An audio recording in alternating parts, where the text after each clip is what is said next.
Hello everyone, প্যাম্পস digital diaries আরেকটা নতুন ব্লগে তোমাদের সকলকে অনেক অনেক স্বাগত।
জীবনে অনেক কাজ থাকে যেটা করলে নিজেকে খুব আনন্দ দেওয়া যায় বা নিজের একটা স্যাটিসফ্যাকশন হয় বা আনন্দও হয়। সেই কাজের মধ্যে আজকে এই কাজটা আমিও করেছি। তো আজ স্বামী বিবেকানন্দের ১৬৩তম জন্মদিন এবং তার জন্মদিন আমি আমার মতন করে সেলিব্রেট করেছি। তার জন্য তৈরি করেছি একটু ভোগ, আয়োজন করেছি একটু ভোগের।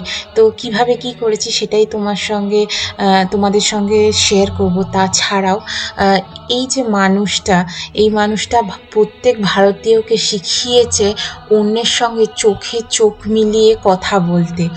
এই সূত্রে একটা গল্প মনে পড়লো, যে ছোট্ট করে গল্পটা বলে নিই, তারপরে আমি কিভাবে কি ভোগ আয়োজন করেছি সেটাই চলে যাব। কিন্তু গল্পটা জানা দরকার। এক ফিরাঙ্গি একবার বলেছিল যে swan and pig can't sit together, মানে শুয়োর আর রাজহাঁস কখনো একসাথে বসতে পারে না। তা স্বামীজি বলেছিলেন আচ্ছা ঠিক আছে তাহলে আমি উঠে চলে যাচ্ছি। মানে ওনার ইনসাল্ট, ওই ফিরাঙ্গির ইনসাল্ট ফিরাঙ্গিকে ফিরিয়ে দিয়েছেন ওনারই দেশে। মানে এই লেভেলের সেলফ কনফিডেন্স ভারতবাসীকে উনি শিখিয়ে গেছেন বা নেক্সট প্রজন্মকে শিখিয়েছেন যে কিভাবে ঘুরে দাঁড়াতে হয়। সেই মানুষটার জন্মদিন আজকে। তো তার জন্মদিনে আমি কি আয়োজন করেছি চলো চটাপট দেখি। স্বামীজি যা যা খেতে ভালোবাসতেন আমি চেষ্টা করেছি সেইগুলোই বানাতে, কিন্তু উনি মাটন খেতে খুব ভালোবাসতেন, কিন্তু আমি আর সেটা করতে পারিনি। তো আমি চেষ্টা করেছি এখানে ওনার পছন্দের ডাল ভাত মাছ, আর উনি পছন্দ করতেন বাটার দিয়ে আলু ভাজা। তো সেগুলোই আমি নিজের মতন চেষ্টা করেছি। চলো দেখে নাও, তোমাদেরও ভালো লাগে কিনা, আর কিছু ভুল ভ্রান্তি হলে অবশ্যই। এখন ঘড়িতে বাজে প্রায় 7:30। তো 7:30 নাগাদ আমি উঠেছি। উঠে পড়ে এবার চান টান করে চলে এসেছি কিচেনে। তো কিচেনে ফার্স্টেই যেটা করেছি, যা যা রাঁধবো সেগুলো একটুখানি প্রথমে আয়োজন করে নিয়েছি। ফার্স্ট আমি চালটা ভিজিয়ে নিচ্ছি, তারপরে ডাল ভিজিয়ে নেবো। আমি মুগের ডাল করব, পায়েস করব। তো সেগুলো ফার্স্ট যেগুলো যেগুলো আমার দরকার সেগুলো আমি একটু ভিজিয়ে নিয়েছি। ভিজিয়ে নিয়ে এবার মুগের ডালটাও ভিজিয়ে জলের মধ্যে ভিজিয়ে রেখেছি, কারণ মুগের ডাল আমি প্রেশার কুকারে করি না। তো ডালগুলো আমি সবসময় একটু আগে থেকে ভিজিয়ে রাখার চেষ্টা করি। যেহেতু উনি সবুজ ভেজিটেবল বা গ্রিন ভেজিটেবল খেতে ভালোবাসতেন, আর শীতকালে তো এখন খুবই অ্যাভেলেবেল সব কিছু। তো আমি পালং শাক দিয়ে একটা ঘন্ট মতন করব। তার জন্য সমস্ত ভেজিটেবল যেগুলো যেগুলো আমার কাছে ছিল, সেগুলো শীতকালীন ভেজিটেবল সমস্ত কিছু কেটে কুটে পরিষ্কার করে ধুয়ে নিচ্ছি।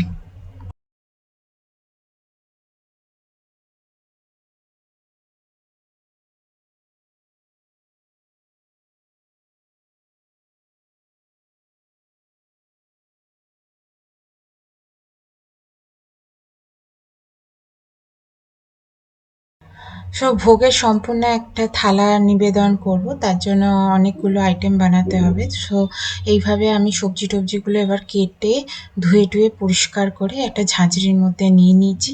এদিকে ভাতটাও আমি বসিয়ে দিয়েছি। ও হ্যাঁ, আরেকটা জিনিস বলতে ভুলে গেছি, আমার কাছে মূলো শাকের ডাঁটা ছিল, সেগুলো আমি এই পাঁচমিশালি যে তরকারিটা করছি বা ঘন্ট মতন করছি, পাঁচমিশালি তরকারিই বলতে পারো, সেইটাতে আমি কেটে কেটে দিয়ে দিচ্ছি। আমি জলে সামান্য পরিমাণ নুন মিশিয়ে তবে সবজিগুলোকে ভালো করে ধুই, কারণ ইন কেস যদি কিছু পোকা টোকা থাকে বা পোকার ডিম থেকে যায় তাহলে নুন দিলে সেগুলো একদম পরিষ্কার হয়ে বেরিয়ে যায়। স্পেশালি আমি এই ধরনের যখন ভেজিটেবল তৈরি করি বা আমাদের বাড়িতে এটা খুব অনেকবার হয়, তো সেই সময় আমি এগুলোকে অবশ্যই ভালো করে নুন জল দিয়ে ধুয়ে রেখে।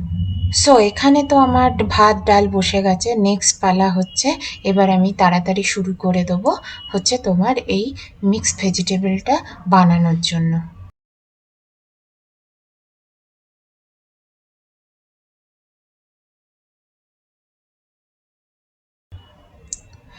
সব কিছু রেডি টেডি করে আমার রান্না করতে প্রায় শুরু হয়ে গেছি, মোটামুটি 8টা 10-15-র মধ্যে শুরু করে নিয়েছি।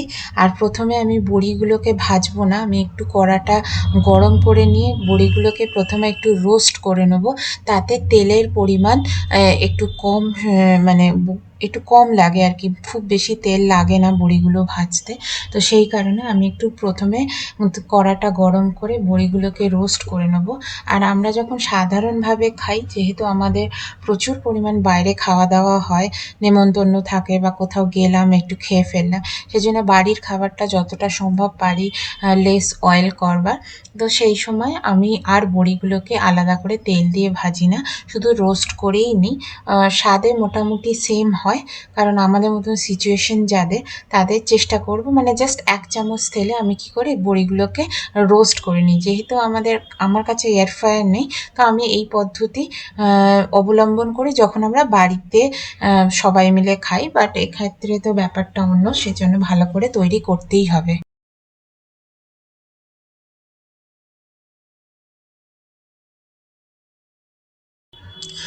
বড়িগুলো এবার রোস্ট হয়ে গেছে, মানে একটাকে যদি ভেঙে দেখো দেখবে বেশ কুরকুরে হয়ে ভেঙেই যাচ্ছে। এবার তার মধ্যে দিয়ে দেবে সর্ষের তেল, আমি গোটা রান্নাটাই সর্ষের তেলে করব, তোমরা যে কোনো তেলে করতে পারো। সর্ষের তেলটা বেশ ভালো করে ঝাঁঝ উঠলে এবার ওই রোস্টেড যে বড়িগুলো আছে সেগুলো আমি ধীরে ধীরে ছেড়ে দেবো।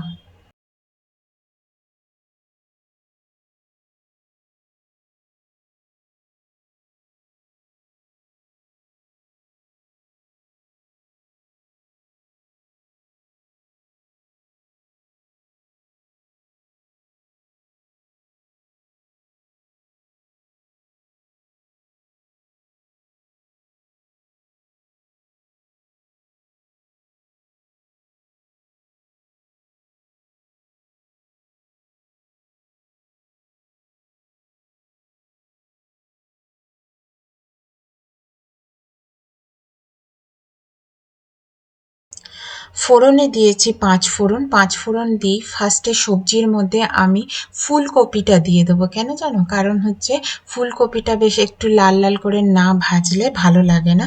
যেহেতু শীতকালীন সবজি, আমি সব কিছু আলাদা আলাদা করে ভাজবো না। তোমরা যদি চাও অবশ্যই এই সবজিগুলোকে আলাদা আলাদা করে ভেজে নিতে পারো। আমি ফুলকপিটা একটু কাঁচা কাঁচা থাকলে খেতে ভালো লাগে না, সেই জন্য আমি ফুলকপিটাকে প্রথমে দিয়েছি।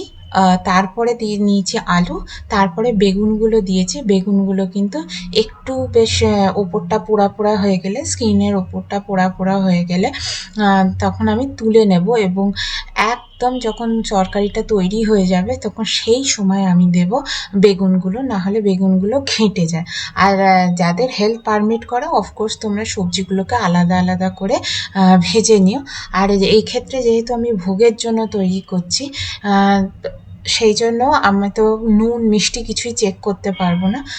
তোমরা যখন বাড়িতে এমনি তৈরি করবে তো অফকোর্স নুন মিষ্টিটা চেক করে নেবে। আর আমি এখানে দিয়ে দিচ্ছি হলুদ, লঙ্কা গুঁড়ো সব কিছু দিয়ে দিচ্ছি, দিয়ে ভালো করে এখন বেশ ভাজা ভাজা করতে দেবো। বাকি সবজি আমি কিছুই ভাজবো না, কারণ সবজি আমার এমনিই ভালো লাগে, ভাজার দরকার নেই। আর তাতে বেশ ব্যাপারটা হেলদিও থাকে, ভাজলে সবজির নিউট্রিশন অনেকটা কমে যায়। ডে টু ডে খাওয়ার জন্য সেটা না করাই ভালো। তো ওনার ভোগ তুলে নিয়ে বাকিটা তো আমরা প্রসাদ হিসাবে খাবো। স্বামীজির যেহেতু কোনো বাছবিচার ছিল না, উনি খেতে ভালোবাসতেন এবং যেকোনো কিছুতে ওনার জন্য আলাদা কিছু করতে হবে বা সবচেয়ে বড় কথা উনি মাছ মাংস খেতেন। উনি সন্ন্যাসী হয়েও মাছ মাংস খেতেন। তো সেই জন্য আমি ওনার ভোগের থালিতে মাছ তো রেখেইছি। আর এখানে আমি ওনার যা যা পছন্দ সেগুলো তো করবই, তার সাথে হচ্ছে মাছও একটু করে দেবো। সন্ন্যাসী হয়ে যেহেতু উনি মাছ মাংস খেতেন, সেই জন্য ওনাকে সবার থেকে ক্রিটিসিজম সহ্য করতে হতো, বাট উনি খুব একটা পাত্তা টাত্তা দিতেন না। তো ওনার মৃত্যুর পরও ওনাকে মানুষ ছাড়েনি। বিশেষ করে অমৃতবাজার পত্রিকা বলে তখনকার দিনে পত্রিকা ছিল, তারা লিখেছিলেন যে মাংসাশী সন্ন্যাসীর আজ দেহবসান হয়েছে, মানে এই লেভেলের তাকে ক্রিটিসিজম সহ্য করতে হতো, শুধুমাত্র তিনি সন্ন্যাসী প্লাস নন ভেজিটেরিয়ান দুটো একসাথে ছিলেন।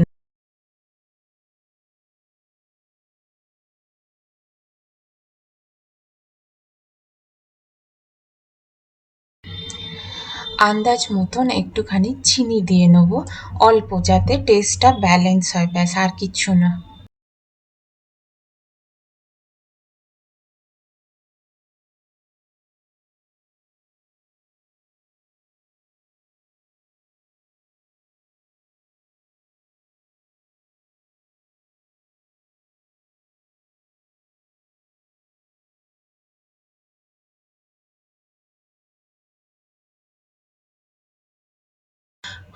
অন্য দুটো চুলায় কিন্তু আমার ভাতটা হচ্ছে এবং ডালটা হচ্ছে। তার সঙ্গে এখন প্রায় 9:30 মতন বা হ্যাঁ ওরকমই বাজে হয়তো। তো আমি সকাল থেকে কিছুই খাইনি, না খেয়েই ভোগটা রান্না করা শুরু করেছি। তো আমি একটু নিজের জন্য গরম জল করে নেবো, কারণ রেগুলার উইদাউট ফেল আমি সকালবেলা ঘুম থেকে উঠে গরম জল খাই। তো আজকে এখানে একটু গরম জল খাবো, তো জলটা বসিয়ে নিয়েছি, তার সাথে সাথে রান্নাগুলো করছি।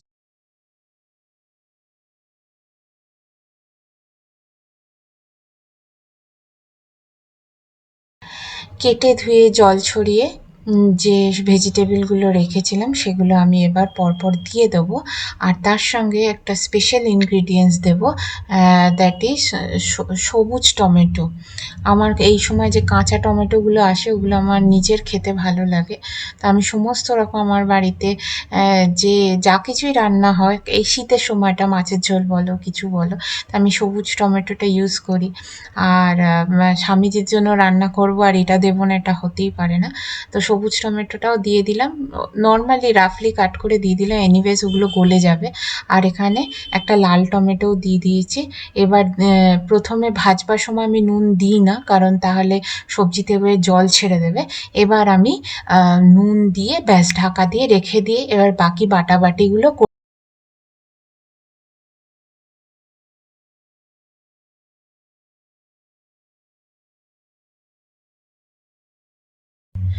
সবজিটা 90% মতন হয়ে গেছে, ঠিক সেই সময় আমি দেব বেগুন আর বড়িটা।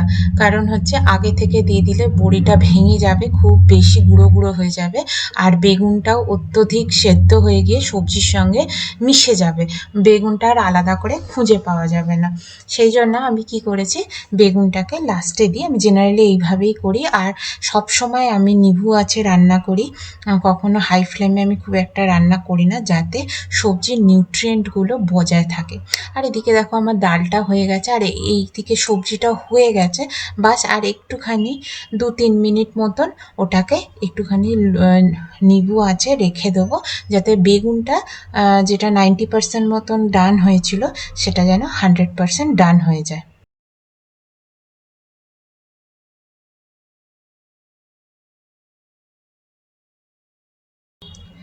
আচ্ছা, উনি মুগের ডাল পছন্দ করতেন না মুসুর ডাল, সেই ইনফরমেশন আমার কাছে ঠিক নেই। তোমরা যদি কেউ জানো তাহলে আমাকে একটু কমেন্ট করে বলো তো। আর তারপরে আমি কি করছি, এখানে মুগের ডালটা আমি যখন সেদ্ধ করি তখন আমি নুন দিই না, কারণ এই ঝাঁঝটা উপরে যেটা ওঠে, যেটা বরফ মতন ওঠে, ওটা ফেলে দিতে হয় বলে, কারণ ওটা ইউরিক অ্যাসিডের জন্য একদমই শরীরের জন্য ভালো নয়। তো আমি ওইটাকে তুলে তুলে ফেলে দেবো। আর এদিকে তারপরে ডালটা অলমোস্ট শেষ হয়ে যাওয়ার পরে আমি নুনটা দিই। আর এখানে আমি একটু ডাল তুলে রেখেছি, কারণ হচ্ছে আমারও স্বামীজিরও যেমন বাঘা নামের একটি সারমেয় ছিল, আমারও তেমন গোলু নামের একজন ফিরঙ্গি সারমেয় আছে। তো যাই হোক, ওর জন্য তো তুলে রাখলামই, আর তার সাথে সাথে আমার এখানে এই পাঁচমিশালি তরকারিটা হয়ে গেছে, ওটাও এবার আমি ঢেলে রেখে চাপা দিয়ে রেখে দেবো, পরে প্লেটিং করে নেবো। আজ যেহেতু এই রান্নাবান্নাটা একদম অন্য কারণে হচ্ছে, ভীষণ স্পেশাল একটা দিন, তাই একটু কষ্ট করে হাতে বেটেই করছি। এই মানুষের জন্য পরিশ্রম করতে কিছু মনে হয় না।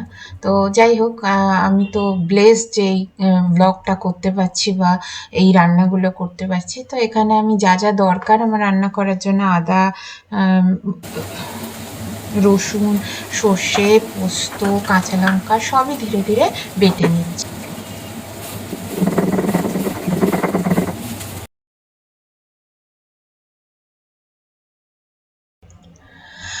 ডাল আমার হয়ে গেছে, ব্যাস এবার ডালে ফোড়ন দিয়ে নেব। একটুখানি জাস্ট জিরে আর শুকনো লঙ্কা, সিম্পলই রাখবো, জিরে শুকনো লঙ্কা দিয়ে দেবো, আর তার সঙ্গে অল্প করে ঘি দিয়ে নেবো।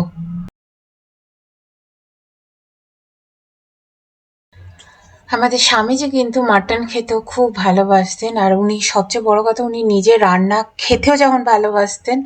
বাঙালি খাবার আমরা সাধারণ যেরকম বাঙালি খাবার খাই, উনি এত বড় মনীষী হয়ে আমাদের মতনই সাধারণ জীবনযাত্রা বা সাধারণ খাবার দাবারই খেতেন। আর তার সঙ্গে ওনার ফেভারিট ছিল মাটন, আরও অনেক কিছু ফেভারিট ছিল, যেমন কচুরি খেতেন। এক জায়গায় পড়েছিলাম যে উনি নাকি চানাচুর খেতেও ভালোবাসতেন, আর চা খেতে তো ভীষণ পছন্দ করতেন। মানে একদম ওনাকে দেখলে, এত বড় মনীষী একবারও দেখলে মনে হয় না যে, বা ওনার মানে জীবনযাত্রা পড়লে মনে হয় না যে উনি এত বড় একজন মানুষ। তো যাই হোক, ওনার জন্য এইটুকু যে আমার তরফ থেকে আমি করতে পেরেছি, আমার নিজের সত্যি খুব স্যাটিসফাইং লাগছিল যখন আমি এটা রান্না বান্নাগুলো করছিলাম। আর এখানে আমার ভাতটা হয়ে গেছে, তো ভাতটা আমি উল্টে দিয়েছি। এই যে নতুন ভাত ঝরানোর জিনিসটা, এটা আমি আমার দিদির থেকে গিফট পেয়েছি। মাঝে মাঝে আমি এই ধরনের গিফট পাই। তো চলো এবার মেন খাবারটা বানিয়ে ফেলি, সেটা হচ্ছে যে মাছ। আমি এখানে পমপ্লেট মাছ রান্না করব, আর আমি মাছটা কিন্তু সর্ষের তেলেই রান্না করি। আর ফ্রাইং প্যানে কিছুটা তেল নিয়ে নিয়েছি, এবার তেলটা গরম হলে মাছটা রান্না করব। ওদিকে আমি, জন্মদিন তো পায়েস ছাড়া হয় না, তো পায়েসের জন্য দুধটাও গরম করতে দিয়ে দিয়েছি অনেকক্ষণ। তো দুধটা আস্তে আস্তে ফুটুক, তার মধ্যে আমি গোবিন্দভোগ চালটা ভিজিয়ে রেখেছি, ওটা এখানে দিয়ে দেবো। আর স্বামীজি আলু ভাজা খেতেন বাটার দিয়ে, উনি বাটার দিয়ে আলু ভেজে খেতে ভীষণ পছন্দ করতেন, তার সঙ্গে স্পাইসেস দিতেন। তো আমিও এখানে সেই জন্য আজকে যেহেতু ওনাকে উৎসর্গ করেই বানানো সব কিছু, ওনার জন্যে, ওনার পছন্দ অপছন্দ মাথায় রেখে, তা আমিও এখানে সেহেতু বাটার দিয়ে দিয়েছি।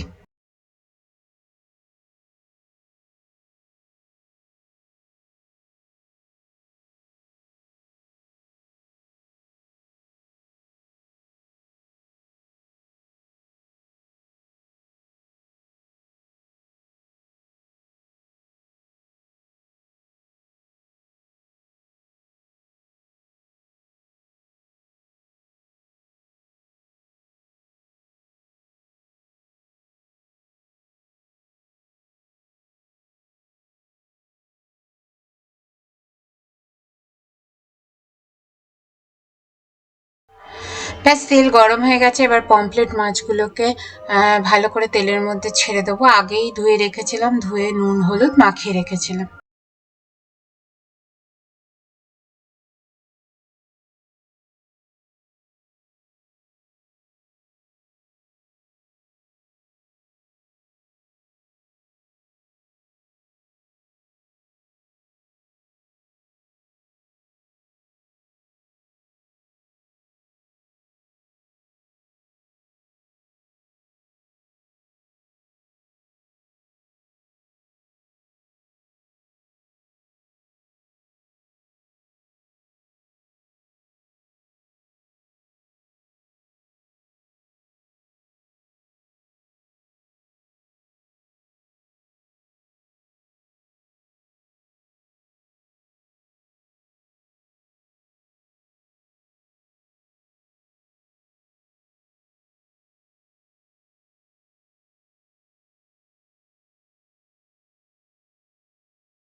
সো গোবিন্দভোগ চালটা এবার দিয়ে দিচ্ছি, বা দুধটা অনেকটা ফুটেছে, এবার একটু ঘন মতন হয়ে এসছে, গোবিন্দভোগ চাল দেবো আর পিওর নলেন গুড়ের পায়েস বানাবো, কারণ ভীষণ মানে উনি নলেন গুড়ের পায়েস পছন্দ করতেন বলে আমি শুনেছি। তো আমি ঠিক কি ভুল আপনারা কমেন্টে বলবেন। তো উনি মানে আমি এখানে ওনার জন্য যে পায়েসটা করেছি কমপ্লিট নলেন গুড়ের দিয়েছি, শুধুমাত্র গোবিন্দভোগ চাল উইথ নলেন গুড়।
আমরা বেশ শেষের দিকেই চলে এসেছি, এদিকে পায়েস হচ্ছে, পায়েস অলমোস্ট হয়ে গেছে। আর ভোগের থালা নিবেদন করতে তো অনেক কিছু লাগে, তো একটু সময় লাগছে, ভিডিওটাও একটু বড় হয়ে যাচ্ছে। তো যাই হোক, এদিকে পায়েস হচ্ছে, এদিকে মাখন দিয়ে আলু ভাজা হচ্ছে, আর এদিকে সিম্পল তেলের মধ্যে পেঁয়াজ রসুন, সরি পেঁয়াজ দিইনি, রসুন দিয়েছি, কারণ উনি আদা রসুন খেতেন, তো রসুন দিয়ে নিয়েছি। তারপরে ব্যাস সর্ষে পোস্ত দিয়ে নর্মালি যেভাবে আমরা সাধারণ বাড়িতে যেরকম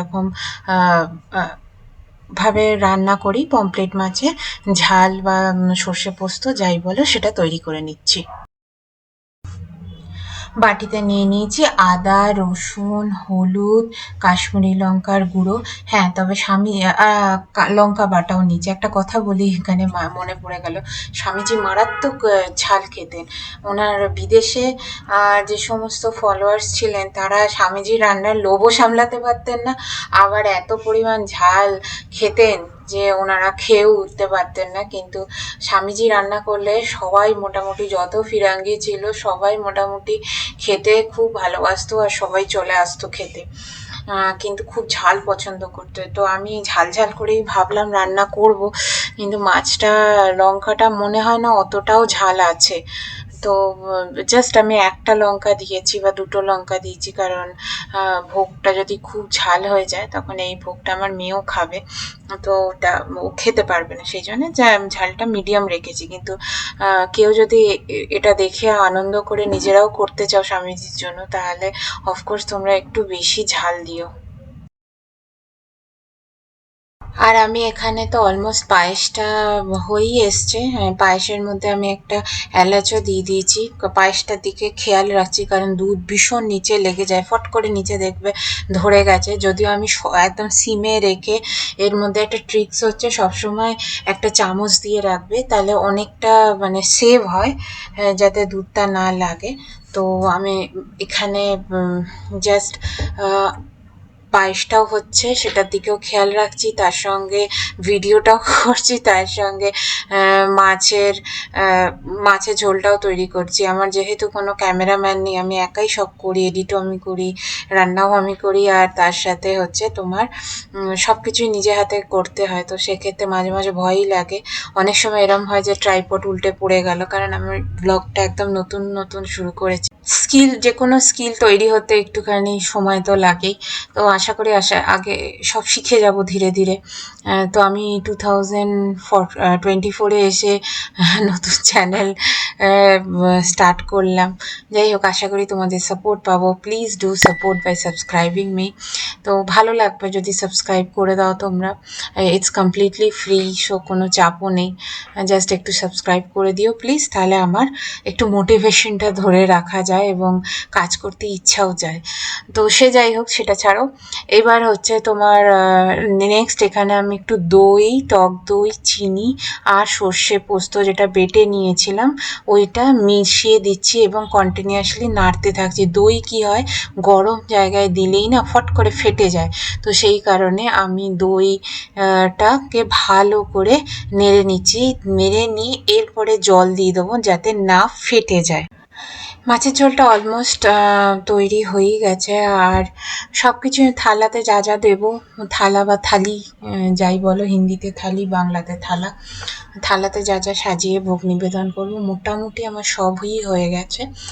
আর আমার চ্যানেলটা কেমন লাগছে প্লিজ ফিডব্যাক দিও। আমি শুধু এখানে রান্নার ভিডিও না, আমার লাইফের অনেক ছোট ছোট রিলেটেবল গল্প যেগুলো তোমাদের সঙ্গে রিলেট হবে, তোমাদের লাইফের সঙ্গে রিলেট হবে, সেরকম ভিডিও নিয়ে আসবো। অ্যাজ ওয়েল অ্যাজ আমার হ্যাপি মোমেন্ট, ফান মোমেন্ট, আমার জীবনের যে অংশগুলো আমার মনে হবে যে হ্যাঁ আমি শেয়ার করতে চাই বা আমি লোকের সঙ্গে শেয়ার করলে তোমাদের জীবনে একটা পজিটিভ ইম্প্যাক্ট তৈরি করবে, তো সেই সমস্ত ভিডিও নিয়ে আমি অবশ্যই আসবো। শুধু এটা কুকিং চ্যানেল নয়, আমাদের খুব ট্রাভেল হয়, আমরা খুব ঘুরতে যেতে ভালোবাসি আমাদের ফ্যামিলির সকলে, তো আমরা বিভিন্ন জায়গায় উইকেন্ড ট্রিপ করি, সেগুলোও তোমাদের সঙ্গে শেয়ার করব। কারণ হচ্ছে যে শেয়ার করলে যেটা হবে তোমাদেরও একটা আইডিয়া তৈরি হয়, ঠিক আছে আমরা উইকেন্ডে এখানে যেতে পারি, বা সেই ট্রিপগুলোতে আমাদের কিরম কী খরচা হচ্ছে সেই সম্পর্কেও একটা ইনফরমেটিভ ভিডিও তৈরি করব, যাতে তোমরাও একটা আইডিয়া পাও, তোমরাও ঘুরতে যেতে পারো। আমিও কারোর না কারোর ব্লগ দেখে সেখানে হয়তো ভিজিট করেছি, তো আমিও তোমাদের কাছে ইনফরমেশন পাস অন করবো যাতে তোমাদেরও কিছু কিছু শেখে, কিছু কিছু শিখতে পারো। বা আমার সংসার করতে করতে, আমার 13 ইয়ার্সের সংসার করতে করতে আমি যেগুলো এক্সপিরিয়েন্স করেছি সেগুলো তোমাদের সঙ্গে শেয়ার করে নেবো। হোপফুলি আমার জুনিয়র যারা যারা সবেমাত্র পথ চলা শুরু করেছো, সাংসারিক জীবন শুরু করেছো, maybe you will be benefited. Like আমিও কারোর থেকে, আমার থেকে যারা সিনিয়র মানুষ আছেন তারা শিখিয়েছে ইউটিউবে, আমি শিখেছি, না ইটস লাইক আ চেন, আমিও ওতে পাস অন করবো তোমাদের ইনফরমেশন। সো হোপফুলি একে অপরের থেকেই কিছু না কিছু শিখতে তো পারবোই। মাছের ঝোলটা একদম রেডি, এবার জাস্ট মাছগুলো দিয়ে একটু ফুটিয়ে নেব। আর পায়েসও হয়ে গেছে, পায়েসটা একটু হাত ছোঁয়া ঠান্ডা হলে তবে আমি গুড়টা দেবো, নাহলে there is a high possibility যে গুড় পড়লেই পায়েস ফেটে যাওয়ার সম্ভাবনা থাকে। তো আমি কি করি, একটুখানি কম মানে বেশ হাত ছোঁয়া যখন গরম থাকে তখন আমি পাটালিটা দিই। আর এই ছিল আমার কমপ্লিট কর্মকাণ্ড আজকে। তা তোমাদের কেমন লাগলো অবশ্যই আমাকে কমেন্ট করতে ভুলো না। আর কিছু সাজেশন থাকলে নির্দ্বিধায় লেখো, পজিটিভ নেগেটিভ যাই হোক নির্দ্বিধায় লেখো। আর প্লিজ সাবস্ক্রাইব করে দিও, নতুন চ্যানেল, অফকোর্স তোমাদের সাবস্ক্রিপশন খুবই দরকার এই মোমেন্টে। তো চলো এবার আমরা প্লেটিং করে নিই, এবং প্লেটিং করে আমরা ভোগ নিবেদন করব। আর আমার দুই কন্যাকেও ডেকে নেব, ওরা একসাথে দুই বোনে মিলে ভোগটা নিবেদন করে দেবে।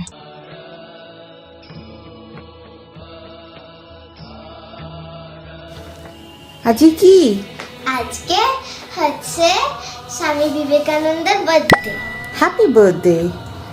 তো আমরা কি স্বামী বিবেকানন্দ, তো আমরা কি কি বানিয়েছি চলো দেখে নেওয়া যাক। মামান বলবে। এখানে চাটনি পাঁপড়। ওমা আগে চাটনি পাঁপড় বললে, আগে ভাত বলো। আগে ভাত, ডাল, পমফ্লেট মাছ, আস্তে আস্তে। মিক্সড ভেজিটেবল, বাটার দিয়ে আলু ভাজা। স্বামীজি বাটার দিয়ে আলু ভাজা পছন্দ হ্যাঁ, খুব করতে। পছন্দ করতে। হ্যাঁ। আর এটা হচ্ছে পায়েস, রসগোল্লা, ফ্রুটস, চাটনি পাঁপড়। চাটনি পাঁপড়।